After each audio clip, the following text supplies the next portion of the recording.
आपला देश हा एक्सपेरिमेंट हब बनलेला आहे. ज्या प्रकारे उंदरावरती एक्सपेरिमेंट केले जाते, त्या प्रकारे आपल्या देशातील मानवांवरती एक्सपेरिमेंट केले जाते. आणि एक्सपेरिमेंट एकच व्यक्ती त्याच्या मागे असतो, तो असतो Bill Gate, Bill Gate, Bill Gate. पण ह्या गोष्टी आपला देश का पचवत आहे हे समजून घ्या. कारण की ह्या देशामध्ये आता नवीन व्हॅक्सिन येते. गार्झसिलची एचपीव्ही व्हॅक्सिन आपल्या देशातील मुलींना व्हॅक्सिन देण्यात येणार आहे. 9 लाखपेक्षा जास्त मुलींना देणार आहेत.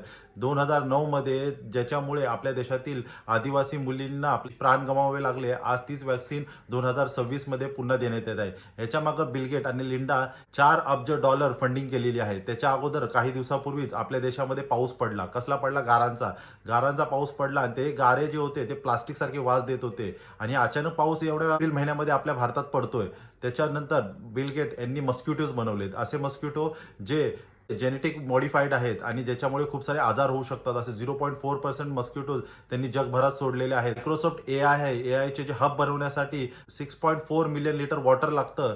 ते 6.4 लिटर वॉटर आपल्या देशातून यूज करून तो एआय हब बनवत आहे, डेटा सेंटर बनवत आहे. का तर बाहेर बनवत होते तिकडच्यानी आंदोलन केलं. आपल्या देशाला थोडी ना काय फरक पडतोय. पाणी वापरा बिंदास, भले कोणाला पियाला आमच्या देशातले नसेल तरी चालेल. त्याद्वारे तिकडचे जे फूड आहे ते आपल्यावरती लादले जातात. ते पण जेनेटिक मॉडिफाईड फूड म्हणजे मका, सोयाबीन ह्या सगळ्या फूड आपल्या देशामध्ये येणार आहेत. त्याच्यासाठी आपलं खूप आंदोलन केलं, सरकारने त्याचा विरोध केला, तरी पण ते आपल्यावरती आता लादलं जात आहेत. अशा प्रकारे खूप सारे एक्सपेरिमेंट करून हा बिल सर्व डीएनए आणि आपली बॉडी खराब करायला निघलेले आहेत. पण ह्या बिल गेटला आपल्याला धडा शिकवावा लागेल.